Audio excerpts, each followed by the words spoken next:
사람 얼굴에는 인상과 진상이 있대요. 인상이 있고 진상이 있다. 인상과 진상은 살아온 세월에서 얼굴에 나타나죠. 뭐 얼굴은 속일 수가 없어요.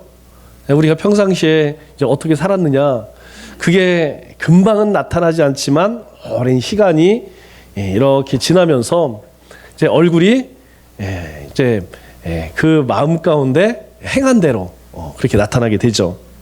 그러면 인상과 진상을 어떻게 알 수 있느냐? 이렇게 이야기하더라고요. 집에 들어서면 식구들이 환하게 반기면 인상이고, 집안 식구들이 슬슬 피하는 분위기면 진상이다.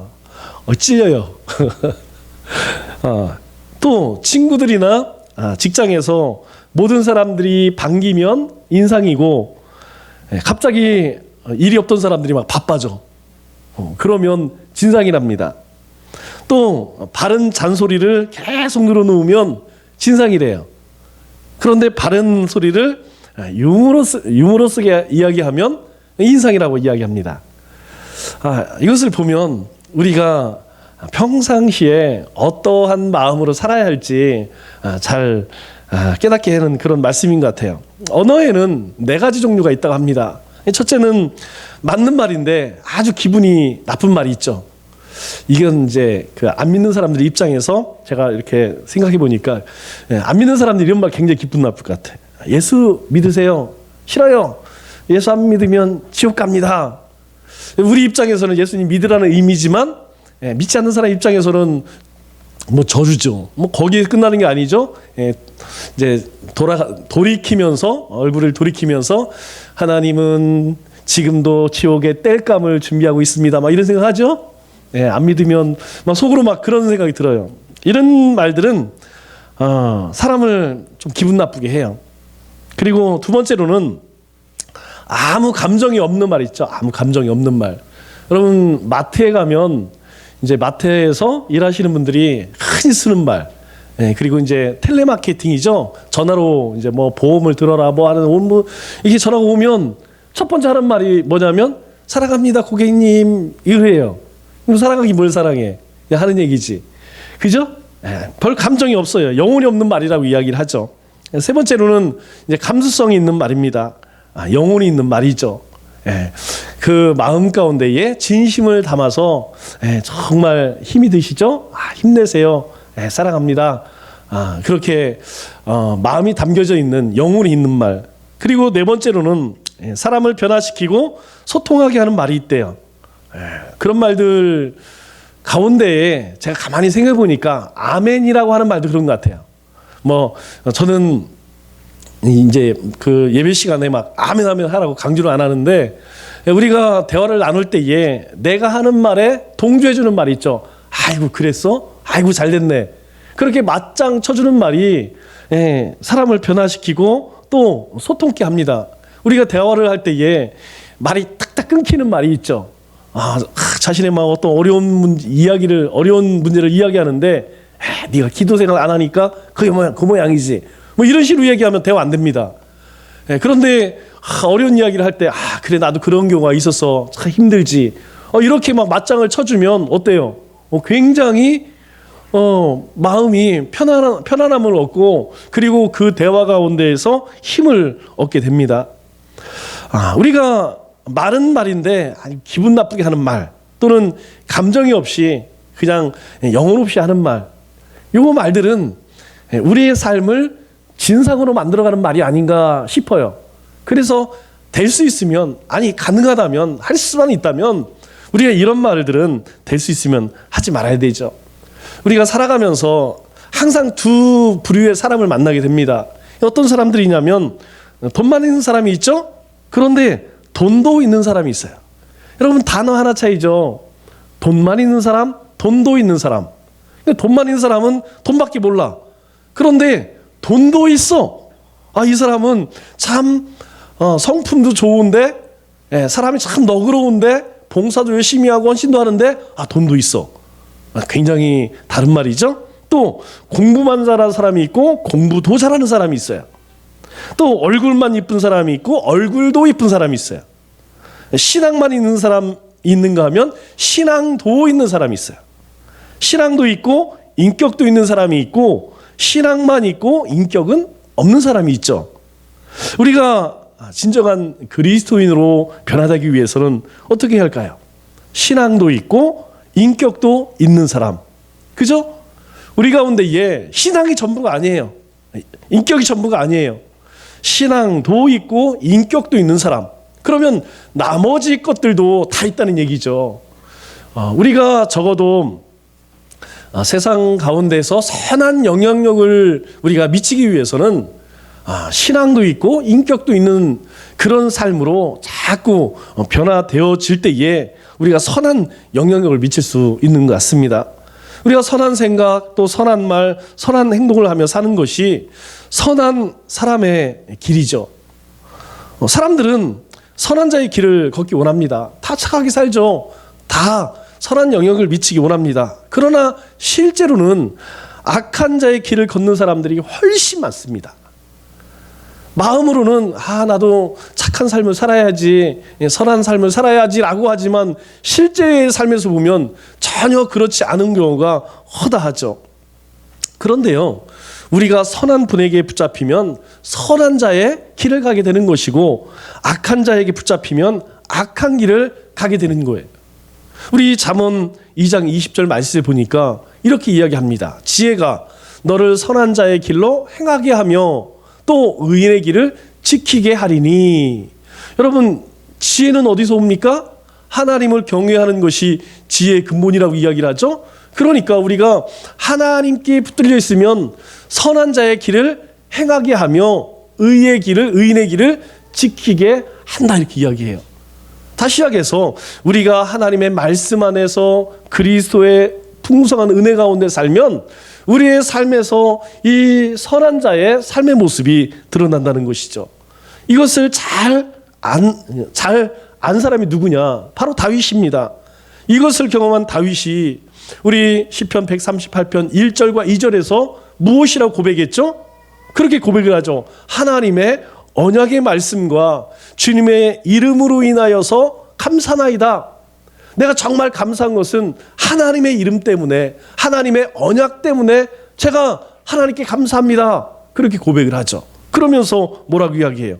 또 성전을 향해 예배하면서 주의 인자하심과 성실하심에 감사합니다. 그렇게 고백을 합니다. 그리고 두 번째로 이 다윗이 감사한 것이 무엇이냐면 기도의 응답하심에 감사를 해요.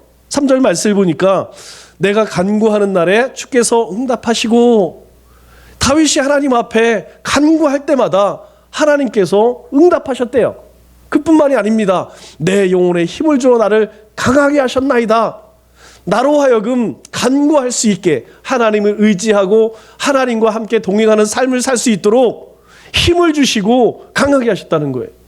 여러분, 우리가 우리의 삶에 우리의 마음이 괴로우면 어떠해요? 하는 일이 다 괴롭습니다. 여러분, 우리의 마음이 괴로우면요, 아무리 좋은 일이었다 할지라도 여러분 그것이 보통 힘든 게 아니에요. 괴롭습니다.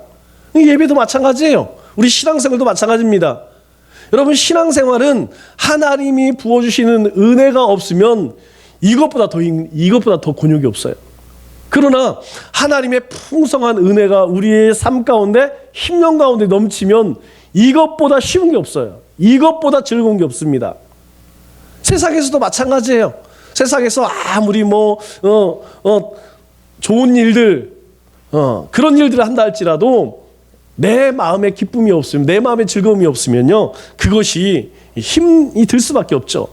그래서 다윗이 뭐라고 이야기합니까? 내 영혼에 힘을 주고 하나님께서 나에게 힘을 주신대요. 그리고 나를 강하게 하셨다는 거예요. 그래서 내가 하나님 앞에 기도할 수밖에 없다. 그렇게 고백을 하죠. 그래서 다윗이 4절 말씀에 뭐라고 이야기하냐면 하나님께 감사해야 할 이유에 대해서 이렇게 고백을 합니다. 여호와여, 세상의 모든 왕들이 주께 감사할 것은 그들이 주의 입의 말씀을 들음이오며, 이렇게 이야기해요. 세상의 모든 왕들이 하나님 앞에 감사해야 할 이유가 무엇이냐? 하나님의 말씀을 듣기 때문이라는 것이죠. 여러분, 세상의 모든 사람들이요, 하나님의 말씀을 듣는데요. 그래서 5절에 뭐라고 이야기합니까? 그들이 여호와의 도를 노래할 것은 여호와의 영광이 크심이다. 여러분, 세상 사람들이 하나님을 다 찬양하나요? 안 합니다. 하나님을 아는 사람만이 하나님을 찬양하는데, 결국 하나님을 알지 못하는 세상 사람들도 하나님으로 인하여서 결국 노래할 수밖에 없다는 것이죠. 왜 그렇습니까? 여러분, 세상에 인생이 이 땅 가운데 영원한 인생이 있어요? 여러분, 세상 모든 사람들 자신의 뜻대로 자신이 원하는 대로 살아가는 사람이 있습니까? 아니라는 것이죠. 모든 사람들은요, 인생이 내 마음대로 되지 않아요. 모든 사람들이 후회를 하며 살아요. 그게 무엇입니까? 내가 온전하지 못하는 것이죠. 내가 온전하지 못하다는 것을 깨닫는 순간 모든 사람은요, 누구를 찾느냐? 하나님을 찾는다는 거예요. 신을 찾는다는 거예요. 신 앞에 나아갈 수밖에 없다는 것이죠. 그래서 하나님께서는 택한 백성들을 통해서, 택한 우리를 통해서 바로 주님의 말씀을 온 세상에 전파하기를 원하신다는 거예요. 여러분, 하나님의 말씀을 전파하는 방법은 우리가 나가서 외치는 방법도 있지만 우리의 삶으로 보여지는 거예요. 여러분, 선한 행실이 왜 중요하느냐? 왜 선한 자의 길이 중요하느냐? 그 삶을 통하여서 세상 가운데에 하나님을 보여주는 거예요. 그래서 하나님께서는 온 세상에 무엇을 노래하기를 원하신대요? 하나님의 도. 여러분, 주의 도가 무엇입니까? 길이란 뜻이잖아요. 길이 무엇입니까? 하나님의 말씀, 율법이죠. 이 시대에는 주님의 복음을 이야기하는 거예요. 그 복음을 알 때에 비로소 노래할 수밖에 없다라고 이야기합니다. 왜 그럴까요? 하나님의 말씀에는요, 하나님의 약속이 담겨 있어요. 우리가 잘 알고 있는 신명기 28장 1절로 6절 말씀은 무슨 말씀이에요? 우리가 흔히 축복장이라고 이야기하잖아요. 우리 1절에서 6절까지 같이 한번 읽어보겠습니다. 시작. 내가 내 하나님 여호와의 말씀을 삼가 듣고 내가 오늘 내게 명령하는 그의 모든 명령을 지켜 행하면 내 하나님 여호와께서 너를 세계 모든 민족 위에 뛰어나게 하실 것이라. 내가 내 하나님 여호와의 말씀을 청종하면 이 모든 복이 내게 임하며 내게 이르느니 성읍에서도 복을 받을 것이요 들에서도 복을 받을 것이며 내 몸의 자녀와 내 토지의 소생과 내 짐승의 새끼와 소와 양의 새끼가 복을 받을 것이며 내 떡방죽으로 복을 받을 것이며 내가 들어와도 복을 받고 나가도 복을 받을 것이니라. 여러분, 뭐라고 이야기해요? 내가 들어가도 나가도 복을 받을 것이다. 그런데 언제 그렇게 된다는 것이죠? 하나님의 말씀을 듣고 지켜 행하면. 그래서 우리가 하나님의 말씀 부지런히 들어야 된다는 거예요. 그 말씀을 붙들고 살아야 된다는 거예요. 그 약속의 말씀을 붙들고 살아갈 때 하나님께서 모든 민족 위에 뛰어나게 하실 것이라. 여러분, 우리의 자녀들이 잘 되기를 바란다면 하나님의 말씀 앞으로 끌고 와야 돼요. 억지로라도 끌고 와야 됩니다. 하나님의 은혜가 있고 말씀이 있고 하나님께서 주시는 축복이 있는 곳으로 자꾸 우리가 나아갈 때 우리가 하나님의 말씀을 쫓아 살게 되는 것이죠. 또 로마서 1장 17절에 뭐라고 이야기합니까? 오직 의인은 믿음으로 말미암아 살리라. 여러분, 우리는 의인이 아니었어요. 우리는 다 죄인이었습니다. 그런데 앞에 뭐라고 이야기합니까? 복음에는 하나님의 의가 나타나서 믿음으로 믿음에 이르게 하나니. 우리에게 하나님께서 우리에게 다가오셔서 우리로 하여금 하나님이 누구신지, 예수님이 누구인지, 내가 누구인지 알게 하셨다는 거예요. 우리가 예수님을 통해서 아는 사실이 뭡니까? 내가 죄인 중에 괴수르구나. 내가 죄인 중에 정말 악한 죄인이구나. 우리가 그거 깨달았잖아요. 그리고 그 죄를 사하시기 위해서 주님께서 십자가를 지셨다는 것, 그리고 사망 권세를 이기시고 다시 부활하셔서 우리로 하여금 하나님 나라의 백성 되게 하셨다는 것, 우리의 그 믿음을 주셨다는 거예요. 그래서 오직 의인은, 우리는 무엇으로 사는 존재예요? 믿음으로 말미암아 살리라. 우리는 믿음으로 사는 존재라는 거예요. 지금 우리 앞에 여러 가지 어려운 현실들이 있습니다. 우리의 삶의 고난들이 있어요. 그런데 이것을 이겨내고 뛰어넘을 수 있는 힘이 어디서 옵니까? 바로 하나님께서 우리를 의로운 자로 삼으시고 우리에게 믿음으로 살아갈 수 있도록 은혜를 베푸신다는 것이죠. 그래서 믿음으로 사는 것, 말씀으로 사는 것이 무엇이에요? 주님의 도를 쫓아 사는 것이라는 것이죠. 솔로몬의 지혜를 얻기 위해서 남방 시바 여왕이 찾아와서 여러분 하나님의 영광을 찬양하지 않습니까? 또 하나님의 말씀에 감동된 자들을 통해서 하나님의 말씀이 지금도 온 세상 가운데에 여러분 전파되고 있어요. 여러분 전 세계 팬데믹이라고 이야기하죠. 전 세계 코로나19로 인하여서 여러분 복음이 멈춰져 있는 것 같지만 전혀 그렇지 않습니다. 오늘 이 시간에도 하나님의 말씀은요 계속해서 세상 가운데에 증거되어지고 선포되어지고 있어요. 왜 그렇습니까? 온 세상에서 하나님이 찬양을 받으시기 위함이라는 것이에요. 여러분 이 세상 가운데는 하나님의 영광이 있습니다. 그것을 믿음의 눈으로는 보여지지만 세상 사람들 눈에는 보여지지가 않죠. 그래서 시편 2장 10절로 11절에 뭐라고 이야기합니까?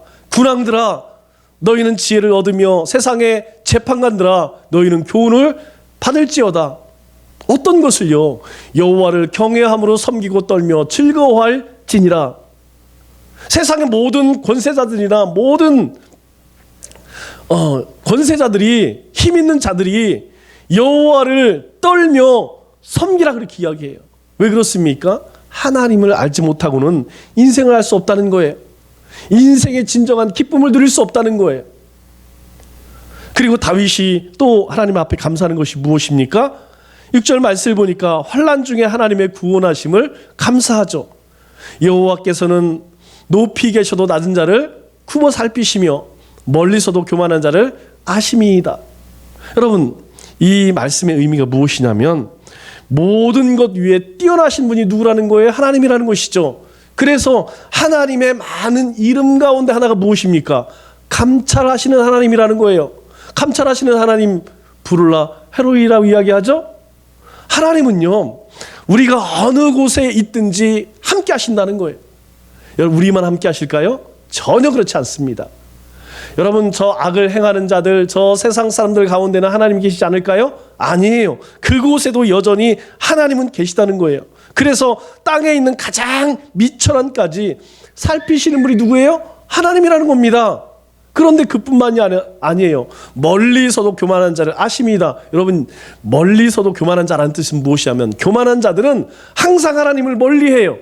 하나님과 가까이 하면 괴롭죠. 하나님이 말씀하시는 하나님의 음성을 들으면 교만한 자는요 괴로워 죽습니다. 그래서 하나님을 멀리해요. 그런다고 하여서 하나님을 피할 수 있을까요? 전혀 그렇지 않다는 것이죠.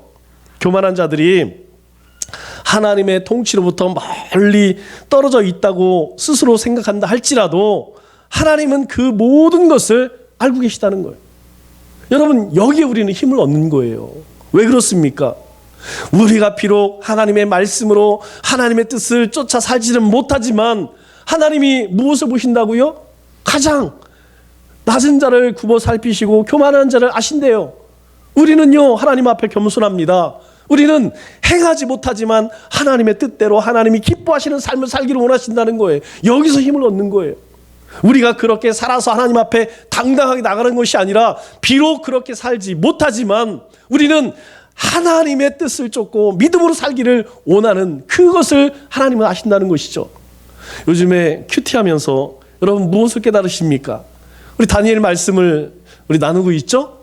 여러분 다니엘 말씀을 나누면서 누가 등장합니까? 다니엘과 세 친구 그리고 느부갓네살 그리고 벨사살 왕이 등장하고 어제 오늘 말씀을 보니까 누가 등장하냐면 메데 바사의 왕 다리오가 등장을 하죠. 그런데 이 성경 다니엘을 통해서 우리에게 주는 메시지가 뭡니까? 하나님께서 다니엘을 통하여 느부갓네살 벨사살 왕에게 그리고 다리오 그리고 고레스 왕에게 말씀하는 것이 무엇이냐면 하나님은 이스라엘의 하나님이 아니라는 거예요. 하나님은 온 세상의 주인이시라는 거예요. 주권자라는 거예요. 그래서 하나님께서 세우시기도 하고 하나님께서 끌어내기도 하고 하나님께서 흥하게 해도 하나님 망하게 하신다. 하나님께서 다니엘을 통해서 당시에 바벨론 제국의 왕에게 하는 말씀 아니에요? 그런데 오늘 말씀을 보니까 이제 벨사살 왕이 하나님 앞에 왜 죽음을 당합니까? 왕위에 올라서 전국에 있는 모든 권위자들, 권세자들 다 불러요. 그들을 열어서 잔치를 벌입니다. 그때에 그가 하는 일이 뭐냐면 성전에 기물이 있죠. 예루살렘 성전에서 빼앗아 온 그 성전 기물을 가지고 술을 마셔요. 뿐만 아니라 우상을 섬기고 노래하고 찬양을 합니다. 그때야 하나님의 손이 나타나죠. 그래서 뭐라고 써요? 메데메데 되게 우바르신, 내가 세워보고 달아보고 그랬더니 너는 한명미달이다. 너는 끝났어. 하나님께서 너는 이제 그 말씀이 선포되는 순간에 벨사살 왕이 죽잖아요. 여러분, 손가락이 나서 벽에 썼대요. 이 손가락은요, 성경이 딱 2번 나오는 말입니다. 하나님께서 돌판에 십계명 쓸 때 뭘로 썼죠? 하나님께서요 친히 손가락으로 돌판에 새기셨어요. 그 손가락이 한 번 더 나오는데 벨사살 왕이 나옵니다. 그런데 느부갓네살 왕도 소처럼 풀을 뜯었던 이유가 뭐냐? 하나님의 경고했어요, 꿈을 통해서. 그런데 12달이 지나자 또다시 자기가 교만해져서 형상을 만들고 절해라. 이 벨사살도요, 야, 내가 이제 왕이 되었으니 나는 거칠 것이 없고 두려울 것이 없고 이 모든 영광은 다 내 것이로다. 그래서 다니엘이 이야기해요. 당신이 하나님께 영 돌리지 않았습니다. 그런데요, 오늘 말씀을 보니까 다리오 왕이 그 길을 가더라고요. 이제 이 바벨론을 멸망시키고 메데 바사의 왕인 다리오가 왕이 올랐는데 제 눈에 딱 들어온 단어 하나가 무엇이냐면 자기의 뜻대로라는 말이에요. 다리오 왕이요 6장 1절에 뭐라고 이야기하냐면 이제 왕이 올라서 자기의 뜻대로 이제 무엇을 행하고 제가 그것을 보는 순간 뒤는 안 봐도 야, 이 다리오 왕도 얼마 남지 않았구나. 여러분, 결국 그래서 불과 몇 년 지나지 않아서 바사 왕, 페르시아의 왕 고레스에게 먹혀버리잖아요. 우리가 메데바사 하는 것은 메데가 먼저 일어났습니다. 그런데 이 메데라고 하는 나라가 바사 페르시아에게 그냥 합병이 돼버리고 말아요. 바벨론을 멸망시킨 이 메데라고 하는 대단한 나라죠. 당시에 최고의 군사력과 최고의 문명을 가지고 있었잖아요. 그런데 그 바벨론을 멸망시킨 다리오가요, 자기 뜻대로 행하다 며칠 지나지 않아서 바사왕 고레스에게 그냥 흡수돼 없어져 버립니다. 여러분, 무엇을 이야기하는 것이에요? 오늘 하나님께서는요, 낮은 자를 굽어 살피시며 교만한 자를 아신다는 거예요. 하나님을 아신다는 거예요. 하나님의 뜻대로 살아가는지 자기의 뜻대로 살아가는지, 하나님을 경외하며 두려운 마음으로 살고 있는지 자신의 멋대로 자신의 마음대로 살고 있는지 하나님은 아신다는 거예요. 여러분, 세상 사람들이 요즘 뭐라고 이야기합니까? 야, 교회가 말을 안 듣니까 법을 만들자. 교회 폐쇄법을 만들어요. 여러분, 이제 방역 지침을 안 따르면 그냥 교회를 문 닫아버리는 법이 발의가 됐어요. 그리고 그 수장은, 목사는 2년 이하의 징역을 삽니다. 그로 인하여서 생기는 모든 손해배상 다 하게 돼 있어요. 여러분, 이거 지금 국회 180석이 누굽니까? 그냥 뭐 통과기, 이거는 발의만 하면 통과가 다 돼 있어요. 이제는 얼마든지, 여러분도 알다시피 법이라는 것은 코에 걸면 코걸이, 귀에 걸면 귀걸이에요. 많은 지침 만들어 놓고 그 중에 하나 어기지 않았으니까 폐쇄해. 그러면 간판 내려야 됩니다. 제가 대충 그 법을 보니까 제일 먼저 하는 것이 간판 띄는 거더라고요. 교회 간판 띄는 거. 여러분, 식당에 적용되지 않습니다. 공연에 적용되지 않아요. 카페에 적용되지 않아요. 사람들이 많이 모이는 곳 적용 안 됩니다. 오직 어디에만? 교회에만 적용되는 법이에요. 교회 폐쇄법입니다. 여러분, 이것으로 끝날 것 같아요? 이제 그 교회를 다니게 되면 우리의 경제 활동에 대해서, 사회 활동에 대해서 제약 안 할 것 같습니까? 성경이 이야기하는 거예요. 너희들이 하나님을 믿어? 그러면 하나님을 저주할 때까지, 하나님을 배반할 때까지, 배교할 때까지 여러분, 세상은 우리를 계속해서 그렇게 핍박할 것이고 우리를 고통 가운데 밀어넣을 거예요. 여러분, 어떻게 할 겁니까? 교회 폐쇄 나가니까 예배 드리지 말아야 할까요? 전도하지 말아야 될까요? 그냥 우리가 좋은 게 좋은 것이라고 그냥 좋게 그렇게 행해야 할까요? 우리가 법을 지켜야 하지만 그 법보다 위에 있는 것이 무엇이냐? 바로 하나님을 섬기는 신앙입니다. 믿음이라는 것이에요. 하나님이 뭐라고 말씀하세요? 낮은 자를 살피시며 교만한 자를 아시민다는 거예요. 하나님 우리의 마음을 아세요. 우리의 중심을 보십니다. 이 세상의 악함을 아신다는 거예요. 그래서 7절에 뭐라고 이야기합니까?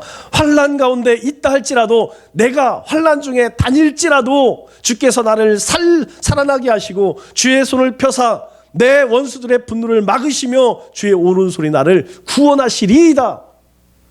이게 믿음이라는 거예요. 이게 감사의 삶이라는 거예요.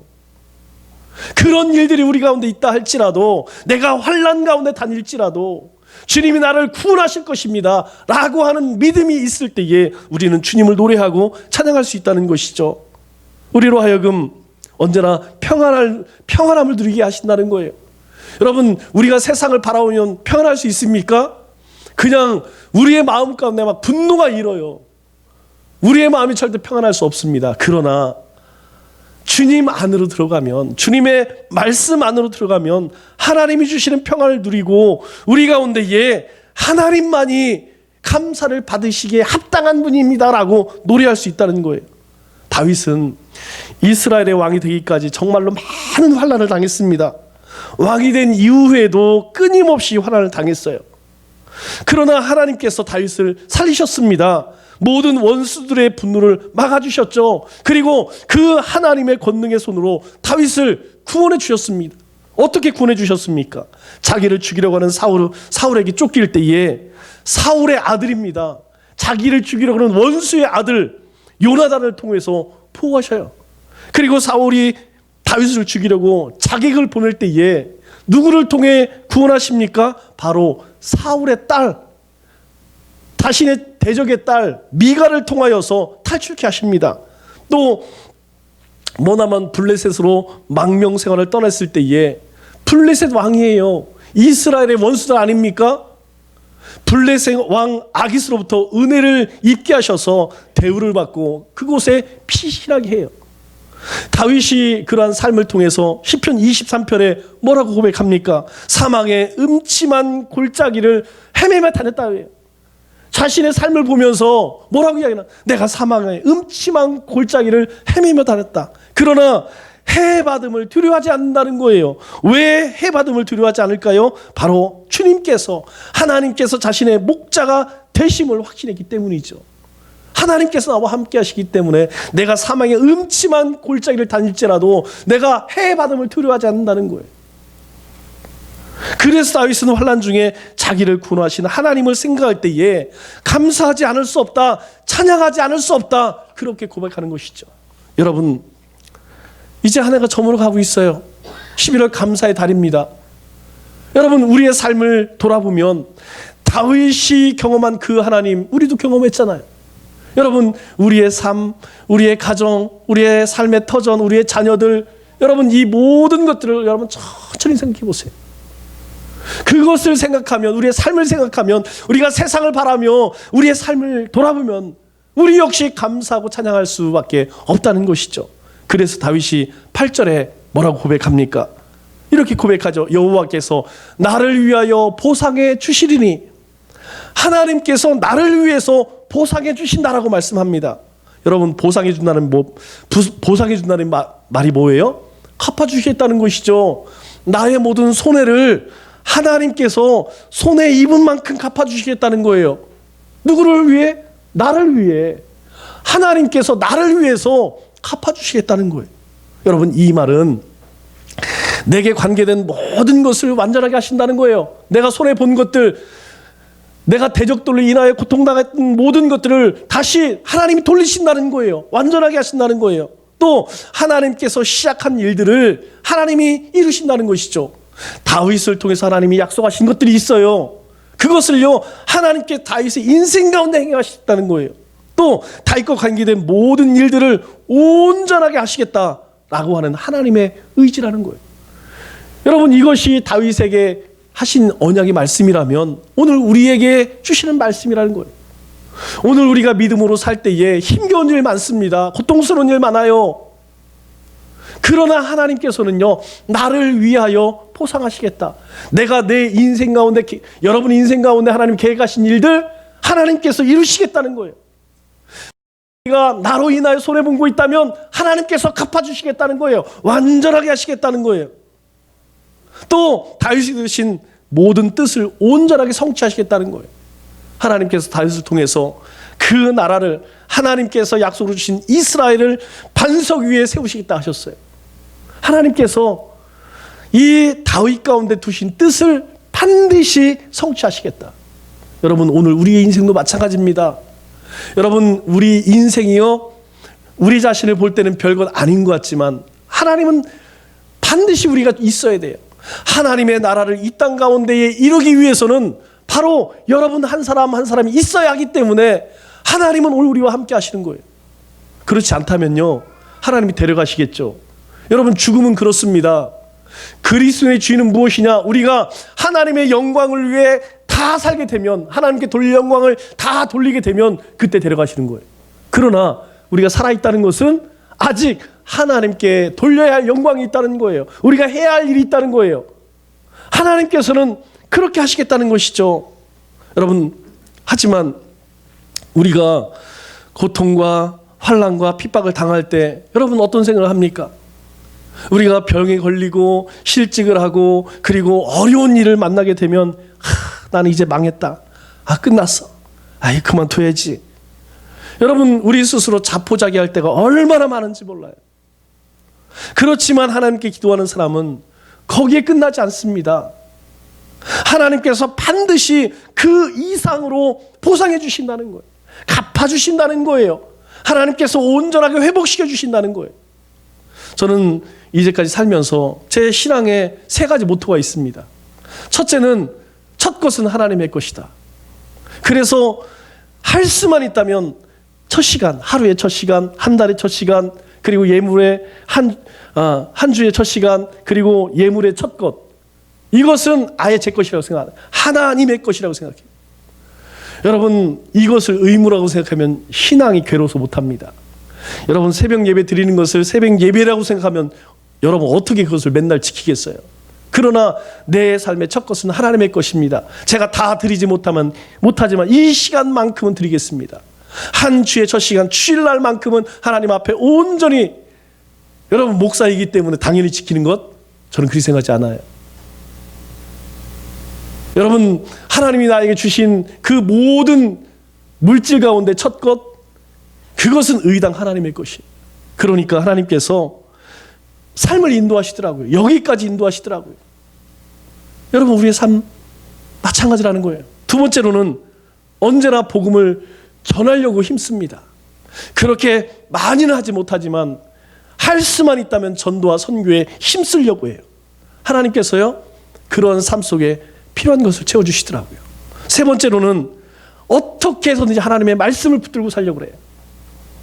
그래서 하나님의 말씀을 묵상한 날로부터 지금까지 별로 쉬어본 적이 없어요.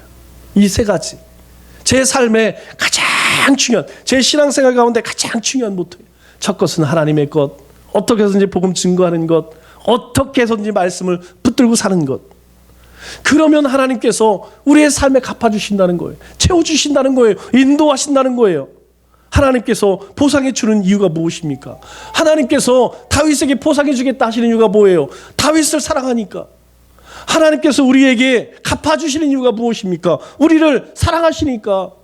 하나님은 여러분을 사랑하십니다. 하나님께서 우리에게 환난을 주시는 이유가 무엇입니까? 그것은 우리의 믿음을 연단하시고 축복하시기 위함이에요. 하나님이 복을 주실 때에 우리가 준비되어지지 않으면, 우리가 그것을 받을 만한 그런 준비가 되어 있지 않으면 여러분 오히려 그건 재앙이 돼요. 그래서 우리에게 환난을 주시는 거예요. 고난을 주시는 거예요. 그것을 통하여서 단단해지면 하나님께서 우리에게 물질을 주시든 우리에게 권세를 주시든 우리에게 명예를 주시든 무엇을 주시든 우리가 감당할 수 있게 된다는 것이죠. 우리가 하나님의 자녀이기 때문에 하나님 우리를 징계하시는 거예요. 징계를 통해서 우리의 인격이 변화되고 고난을 통해서 더 깊은 하나님의 은혜를 경험하도록 축복하신다는 것이죠.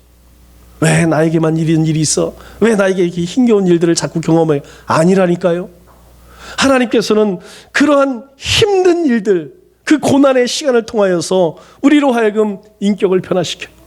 그리고 하나님의 복을, 하나님의 축복을 받아 누리게 하십니다. 그렇기 때문에 여러분 절대로 뛰쳐나가면 안 된다는 거예요. 아무리 힘들어도 뛰쳐나가면 안 됩니다. 피하거나 숨지 말아야 한다는 것이죠. 오히려 하나님 앞에 나가야 돼요. 하나님 앞에 엎드려야 됩니다. 하나님의 말씀을 붙들어야 됩니다. 내 인생이 이렇게 꼬이지? 왜 이렇게 힘들지? 왜 안 되지? 그럴수록 하나님 앞에 나아가면 하나님께서 뭐라고 말씀하세요? 들으신다는 것이죠. 우리 찬송가 287장에 보니까 이렇게 이야기합니다. 예수 앞에 나오면, 예수 앞에 나오라는 거예요. 그러면 죄사함 받으며 주의 품에 안기어 편히 쉬리라. 여러분 마음 가운데 근심 걱정 있으면 예수 앞에 나오라는 거예요. 그러면 편히 쉬리라. 예수 앞에 나와서, 예수 앞에 나오면 감사할 거라는 것이에요. 예수 앞에 서면 하나님께서 우리의 삶을 인도하신다는 거예요. 예수 앞에 나오라는 것이죠. 예수 앞에 서라는 것이에요. 주님 앞에 서라는 것입니다. 그래서 사도 바울이 고백합니다. 로마서 5장 3절로 4절 말씀에 우리가 환난 중에도 즐거워하나니 이는 환난은 인내를, 인내는 연단을, 연단은 소망을 이룰 줄 알미로다. 우리가 환난 중에도 즐거워할 것은 우리의 소망을 이루신대요. 우리가 환난을 통하여서 우리 가운데에 하나님 주신 소망이 뭡니까? 하나님의 나라 아니겠어요? 하나님과 영원히 사는 거 아니겠어요? 그 환난을 통하여서 이 세상의 것 별거 아니구나. 여러분 우리가 얼마나 세상 것에 집착합니까? 그러나 환난과 고난이 찾아오면 그 모든 것들을 내려놓게 된다는 거예요. 그리고 소망을 이룰 줄 안다는 것입니다. 여러분 가운데 지금도 환난과 고난 중에 있는 분들 분명히 계실 거예요. 육적으로나 영적으로나 힘드신 분들이 있습니다. 그렇지만 하나님께서 반드시 환난 중에 권능의 팔로 건지실 것이다 라고 말씀하세요. 언제 그렇게 하실까요? 주님의 이름을 붙들 때, 주님의 언약을 붙들 때, 주님 앞에 부르짖을 때 하나님께서는 다 보상해 주신다라고 우리에게 약속하고 계세요. 말씀을 맺겠습니다. 우리가 지금껏 살아온 것 자체가 하나님의 기적이고 축복입니다. 우리가 여기까지 올 수 있었던 것은 오직 하나님의 은혜이죠. 오늘 다윗의 고백이 우리의 고백되기를 바랍니다. 하나님의 언약의 말씀을 굳게 붙들고 하나님 앞에 간구하시기 바랍니다. 하나님은 반드시 응답하시고 온갖 환난과 고난 중에 인도하실 것입니다. 그리고 우리의 믿음으로 행한 것에 대해 반드시 보상하시겠다고 약속하셨습니다. 이 한 주간도 우리의 마음과 생각을 어지럽게 하는 모든 세상의 유혹과 시험 가운데 하나님께 감사하며 찬양하며 기도하는 우리 믿음의 권속들 되시기를 주님의 이름으로 축원합니다.